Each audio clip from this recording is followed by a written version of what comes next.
नमस्कार, मैं हूं सत्यपाल और आप देख रहे हैं CWB हिंदी न्यूज।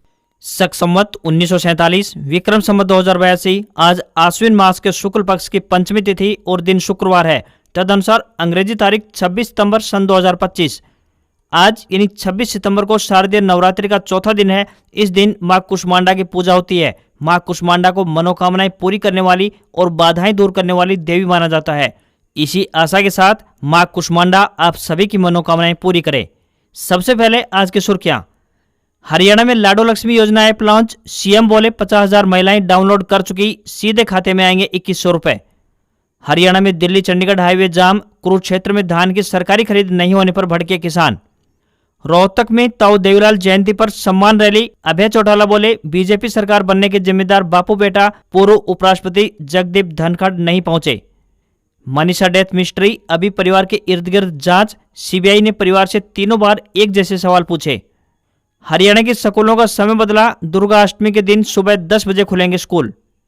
देशद्रोह मामले में रामपाल को झटका। हिसार कोर्ट ने जमानत याचिका खारिज की। रोहतक में 29 तारीख से शुरू होंगे राज्य स्तरीय स्कूली खेल। विभागों को सौंपी गई जिम्मेदारियां। 3 स्थानों पर होंगी प्रतियोगिता।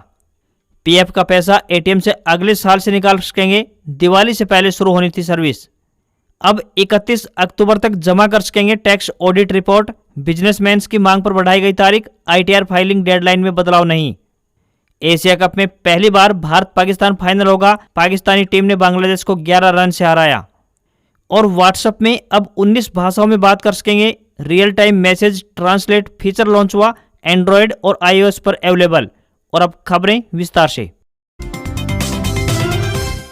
हरियाणा के किसी भी जिले में बारिश की संभावना नहीं है। प्रदेश के 7 जिलों का अधिकतम तापमान 35 डिग्री सेल्सियस को पार कर चुका है। इनमें पलवल और नूंह में सबसे अधिक यानी 36.7 डिग्री तापमान दर्ज किया गया, जिससे दिन ज्यादा गर्म और रातें ठंडी होने लगी। मानसून की वापसी के कारण अब हरियाणा में आर्द्रता कम होगी और मौसम शुष्क बनेगा। प्रदेश के कई हिस्सों में मानसून वापस हो गया है। मौसम विशेषज्ञों के अनुसार मानसून की वापसी के कारण अब हरियाणा में आर्द्रता कम होगी और मौसम शुष्क बना रहेगा। प्रदेश के अधिकतर जिलों में अब रात के समय ठंडक बढ़ गई है, जबकि दिन में तेज धूप निकलने से गर्मी हो रही है। 7 जिलों में अधिकतम तापमान 35 डिग्री सेल्सियस को पार कर चुका है। इनमें पलवल, नूंह, पंचकुला, रेवाड़ी, महेंद्रगढ़, जींद और हिसार का नाम शामिल है, जबकि झज्जर जिले का तापमान सबसे कम यानी 29 डिग्री सेल्सियस रिकॉर्ड किया गया।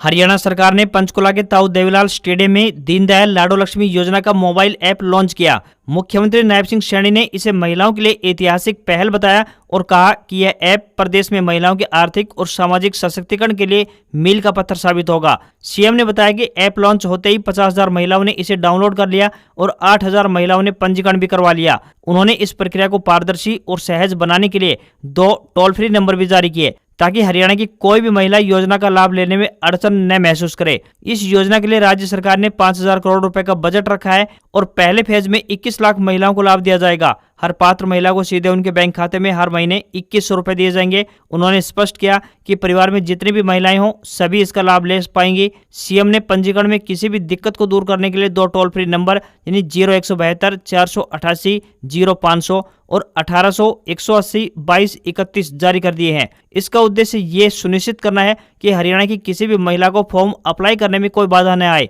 पहले फेज में 1 लाख आय वाली महिलाओं को शामिल किया गया है। हालांकि अभी यह तय नहीं हो पाया है कि दूसरा फेज कब से लागू होगा, लेकिन सूत्र बताते हैं कि दूसरे फेज में वार्षिक आय की सीमा 1,80,000 रुपए तक की होगी।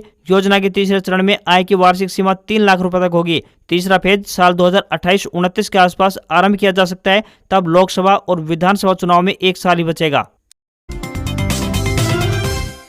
हरियाणा के कुरुक्षेत्र में भारतीय किसान यूनियन चढ़ोनी ने दिल्ली चंडीगढ़ नेशनल हाईवे 44 यानी जीटी रोड जाम कर दिया। किसानों ने शाहबाद में धान की सरकारी खरीद नहीं होने का आरोप लगाया। इसके विरोध में किसान बीच हाईवे पर बैठ गए, जिससे दोनों तरफ हाईवे पर वाहनों की लंबी कतारें लग गई। किसान नेता गुरनाम सिंह चढ़ोनी भी मौके पर पहुंच गए। उन्होंने कहा कि 22 सितंबर से सरकार ने धान की खरीद शुरू कर दी थी, मगर गरीब किसानों की फसल अभी तक नहीं उठी। जब 1 पोरी यानी कटोरी अभी तक नहीं उठी है तो खरीद कहां हुई। इससे पहले नाराज किसानों ने नारेबाजी कर मार्केट कमेटी कार्यालय के पास धरना लगाया। उधर 2 घंटे के बाद अधिकारियों के आश्वासन पर किसानों ने जाम खोल दिया। पुलिस ने मशक्कत के बाद यातायात सुचारू करवाया। किसान नेता गुरनाम सिंह चढ़ोनी ने गंभीर आरोप लगाते हुए कहा कि सरकार को जिस तरीके से इंतजाम करने चाहिए थे धान खरीद के, वो नहीं करती। हर साल हमें सड़कों पर बैठाते हैं। हमारा कहना यह है कि एक बार स्थायी नीति बने जिससे कि हमें हर साल परेशानी न उठानी पड़े।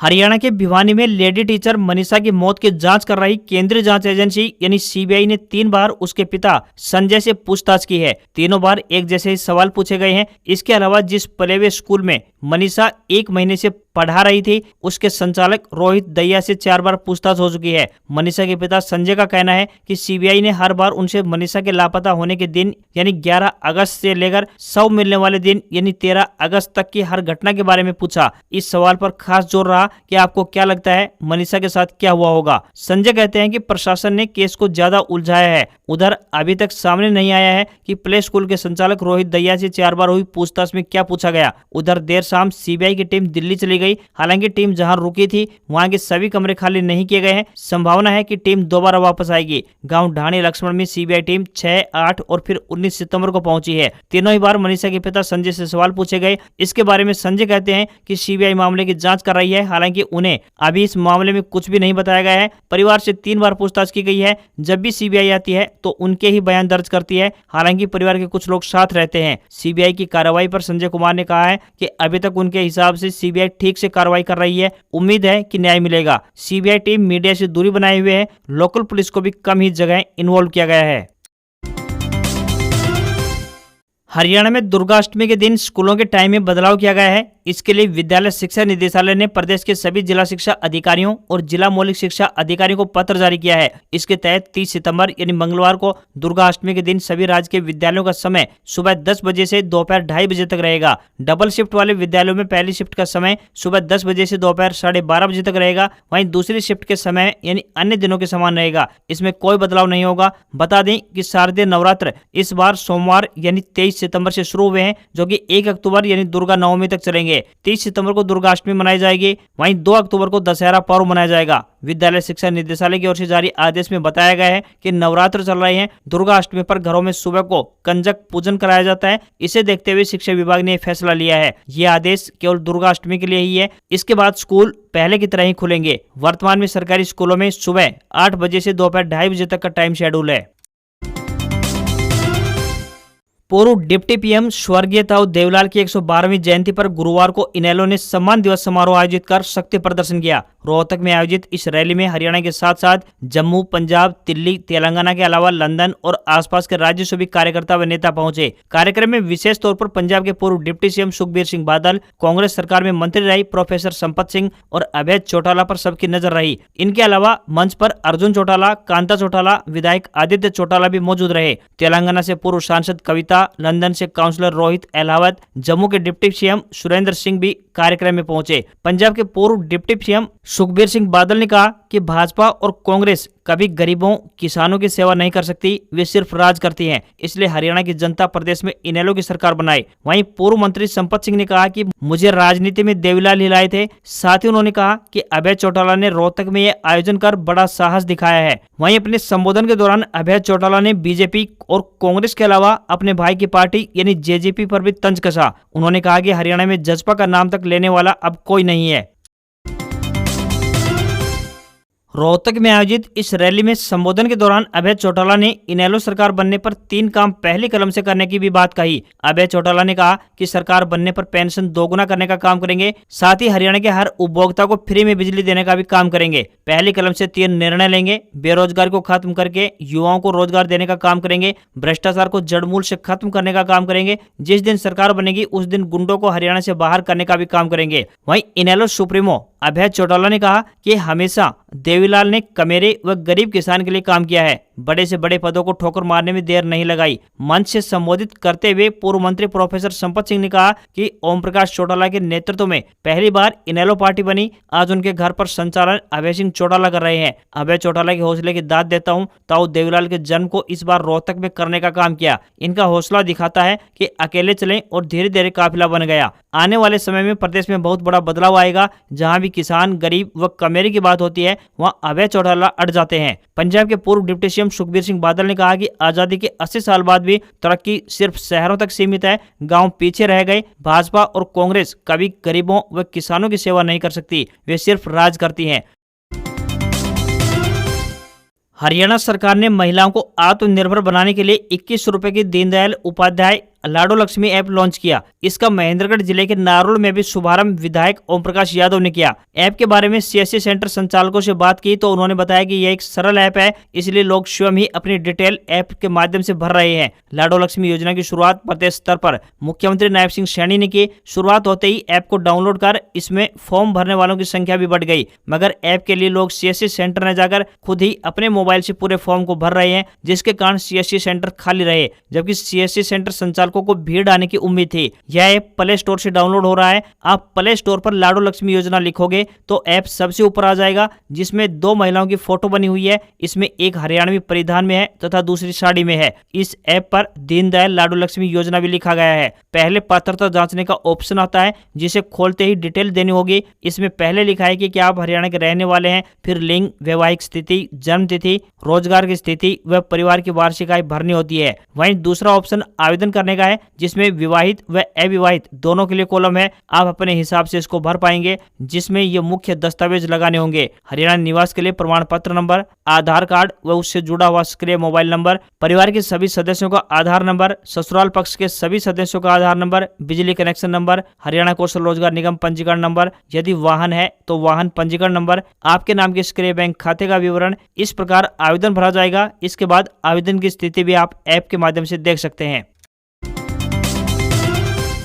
झज्जर में बाजरा खरीद के आदेश आने के बाद भी अभी तक एजेंसियों की ओर से खरीद का कार्य प्रारंभ नहीं किया गया। आढ़तियों के अनुसार एजेंसियां बाजरा खरीदने में आनाकानी कर रही हैं। मंडी में अभी तक बारदाना भी नहीं पहुंचाया गया है, जबकि गुरुवार को 200 किसानों ने तकरीबन 5000 क्विंटल बाजरे का टोकन कटवाया। दरअसल झज्जर जिले की अनाज मंडियों में करीब 1 लाख क्विंटल बाजरा पहुंच चुका है, जिसको लेकर 23 सितंबर से खरीद शुरू होनी थी, लेकिन पोर्टल पर किसानों का डेटा मैच नहीं हुआ था, जिसके कारण गुरुवार से कमेटी की ओर से टोकन काटने शुरू कर दिए गए, लेकिन एजेंसी की ओर से एक दाना भी बाजरे का खरीदा नहीं गया। मंडी आढ़ती विनोद पूनिया ने कहा कि बाजरे से मंडियां भर गई हैं, लेकिन खरीद एजेंसी बाजरे को खरीदने में आनाकानी कर रही है। बाजरे को काला बताकर एजेंसी ने बाजरा नहीं खरीदा और न ही अब तक मंडी के आढ़तियों के पास बारदाना पहुंचाया गया। खरीद एजेंसी के बाजरा न खरीदने के कारण किसानों के साथ साथ आढ़तियों में रोष बना हुआ है। उन्होंने कहा है कि कल यानी 26 तारीख को झज्जर में कृषि मंत्री ग्रीवेंस कमेटी यानी मीटिंग लेने आ रहे हैं। वहीं मीटिंग में ही बाजरा न खरीदने पर शिकायत दी जाएगी और खरीद के लिए मांग उठाई जाएगी। अब व्हाट्सएप से आप लोगों से अलग अलग भाषाओं में बात कर सकेंगे, क्योंकि मेटा ने इंस्टेंट मैसेजिंग ऐप में real time message translation feature roll out कर दिया है। इस फीचर से पर्सनल चैट, ग्रुप या फिर चैनल अपडेट्स में आने वाले मैसेज को तुरंत अपनी भाषा में ट्रांसलेट कर सकेंगे। कंपनी ने ब्लॉग पोस्ट में इसकी जानकारी दी है। शुरुआत में यह सुविधा एंड्रॉइड यूजर्स के लिए 6 भाषाओं अंग्रेजी, हिंदी, स्पेनिश, पुर्तगाली, रूसी और अरबी में अवेलेबल है। वहीं iOS यूजर्स 19 भाषाओं में ट्रांसलेट कर सकेंगे। एंड्रॉइड यूजर्स पूरी चैट थ्रेड के लिए ऑटोमेटिक ट्रांसलेशन ऑन कर सकते हैं। इससे उस चैट में आने वाले सारे मैसेज अपने आप ट्रांसलेट हो जाएंगे। भारत जैसे मल्टीलैंग्वेज देश में ये फीचर गेम चेंजर साबित हो सकता है, जहां हिंदी, तमिल, तेलुगु जैसी रीजनल लैंग्वेजेस बोली जाती हैं। इस्तेमाल करने की बात करें तो किसी भी मैसेज को लॉन्ग प्रेस करें, उसके बाद ट्रांसलेट बटन पर टैप करें, अपनी पसंद की भाषा डाउनलोड कर लें। अब जब भी उस भाषा में मैसेज आएगा आप उसे तुरंत अपनी भाषा में देख पाएंगे। इससे अब अलग अलग ट्रांसलेशन एप्स का सहारा लेने या फिर कॉपी पेस्ट करने की आवश्यकता नहीं पड़ेगी। व्हाट्सएप ने साफ किया है कि सारे ट्रांसलेशंस आपके फोन पर ही होंगे। कंपनी यूजर्स का कोई डेटा नहीं देखेगी और न ही उससे कहीं स्टोर करेगी। कर्मचारी भविष्य निधि संगठन यानी ईपीएफओ अपनी नई डिजिटल सर्विस ईपीएफओ 3.0 की लॉन्च अगले साल जनवरी तक टाल सकता है। इस स्कीम के तहत लोगों को एटीएम से पीएफ का पैसा निकालने की सुविधा मिलने वाली थी। सरकार ने कहा था कि इससे 8 करोड़ ईपीएफओ सब्सक्राइबर्स को खर्च करने के लिए अधिक सुविधाएं मिलेंगी। इस साल मार्च में केंद्रीय श्रम और रोजगार मंत्री मनसुख मंडाविया ने कहा था कि ईपीएफओ 3.0 के तहत ईपीएफओ सिस्टम को बैंक जितना आसान बनाया जाएगा और एटीएम से पीएफ का पैसा निकालने की सुविधा भी दी जाएगी। रिपोर्ट के मुताबिक एटीएम से पीएफ निकालने की सुविधा के लिए जरूरी आईटी इंफ्रास्ट्रक्चर तैयार है। अगले महीने 10 व 11 अक्टूबर को होने वाली सीबीटी मीटिंग में इसके तरीकों और बाकी ऑपरेशनल डिटेल्स पर चर्चा होने की उम्मीद है। इस नई प्रोसेस में ईपीएफओ अपने सब्सक्राइबर्स को एक विशेष एटीएम कार्ड भी जारी करेगा जो उनके पीएफ अकाउंट से लिंक होगा। इस कार्ड का इस्तेमाल करके सब्सक्राइबर्स एटीएम मशीनों से सीधे अपने पीएफ का पैसा निकाल सकेंगे। वहीं यूपीआई से पैसा निकालने के लिए आपको अपने पीएफ अकाउंट को यूपीआई से लिंक करना होगा। इसके बाद सब्सक्राइबर्स पीएफ का पैसा अपने बैंक अकाउंट में ट्रांसफर कर सकेंगे।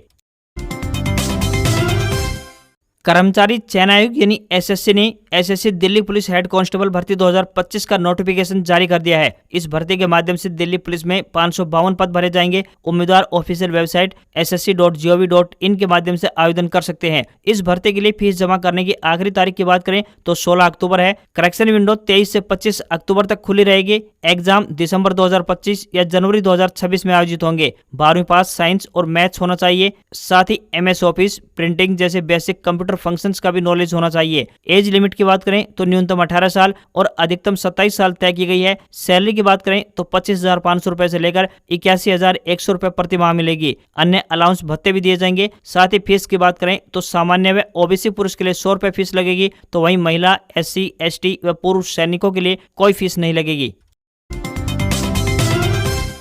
आयकर विभाग ने टैक्स ऑडिट रिपोर्ट जमा करने की आखिरी तारीख को 1 महीना और बढ़ा दिया है। वित्तीय वर्ष 2024-25 के लिए पहले यह 30 सितंबर थी, लेकिन अब यह 31 अक्टूबर हो गई है। प्रोफेशनल्स और बिजनेसमैन की मांग पर यह फैसला लिया गया है। चार्टर्ड अकाउंटेंट्स और दूसरे प्रोफेशनल बॉडीज की तरफ से कई शिकायतें आई कि टाइम पर ऑडिट पूरा करना मुश्किल हो रहा है। ऊपर से कई राज्यों में बाढ़ और दूसरी प्राकृतिक आपदाओं ने बिजनेस और प्रोफेशनल एक्टिविटीज को बुरी तरह से बाधित कर दिया। सीबीडीटी ने कहा कि बाढ़ और दूसरी आपदाओं ने नॉर्मल कामकाज को प्रभावित किया है, जिससे कंप्लायंस मुश्किल हो गया है। इसलिए ये राहत दी गई है। ये खास तौर पर उन टैक्स पेयर्स के लिए है, मतलब कि ज्यादातर बिजनेसमैन, प्रोफेशनल्स और बड़े टर्नओवर वाले टैक्स पेयर्स जिन्हें टैक्स ऑडिट कराना जरूरी होता है। छोटे टैक्स पेयर्स या फिर सैलरी वालों को इससे कोई फायदा नहीं है। एशिया कप के इतिहास में पहली बार भारत पाकिस्तान के बीच फाइनल मैच खेला जाएगा। ये मुकाबला 28 सितंबर को दुबई इंटरनेशनल स्टेडियम में खेला जाएगा। पाकिस्तानी टीम ने गुरुवार को बांग्लादेश पर 11 रन की जीत दर्ज करके फाइनल में जगह बनाई। दुबई इंटरनेशनल स्टेडियम में 136 रन का टारगेट चेज कर रही बांग्लादेश की टीम 20 ओवर में 9 विकेट खोकर 124 रन ही बना सकी। इससे पहले टॉस हारकर पहले बैटिंग कर रही पाकिस्तान ने 20 ओवर में 8 विकेट के नुकसान पर 135 रन बनाए। तो वहीं बांग्लादेश और पाकिस्तान के बीच T20 में अब तक के मैचों की बात करें तो कुल 25 मैच खेले गए थे, जिनमें से पाकिस्तान ने 20 और बांग्लादेश ने 5 मैचों में जीत हासिल की थी। भारतीय शेयर बाजार में गिरावट देखने को मिली। सेंसेक्स 556 अंक गिरकर 81,160 के स्तर पर बंद हुआ। निफ्टी में भी 166 अंकों की गिरावट रही और ये 24,891 के स्तर पर क्लोज हुआ। सेंसेक्स के 30 शेयरों में से 26 में गिरावट और 4 में तेजी रही। ऑटो, आईटी, रियल्टी और फार्मा शेयरों में सबसे अधिक गिरावट देखने को मिली। चांदी की कीमत ऑल टाइम हाई पर पहुंच गई है। चांदी 2,951 रुपए बढ़कर 1,37,040 रुपए प्रति किलोग्राम के स्तर पर पहुंच गई। वहीं सोने के दाम में गिरावट देखने को मिली और 10 ग्राम 24 कैरेट सोना 235 रुपए गिरकर 1,13,349 रुपए पर पहुंच गया। वहीं 18 कैरेट सोने के दाम की बात करें तो 85,012 रुपए और 22 कैरेट सोने के दाम 1,03,828 रुपए प्रति 10 ग्राम के स्तर पर पहुंच गई है। आज खबरों में बस इतना ही। देखते रहिए आपका अपना हरियाणा का सबसे बेहतरीन news channel CWB Hindi news. नमस्कार। इसी आशा के साथ आपका दिन शुभ रहे। सबसे पहले हरियाणा की ताजा तरीन खबरों को देखने के लिए चैनल को सब्सक्राइब और बेल नोटिफिकेशन को ऑन करना ना भूलें। नमस्कार।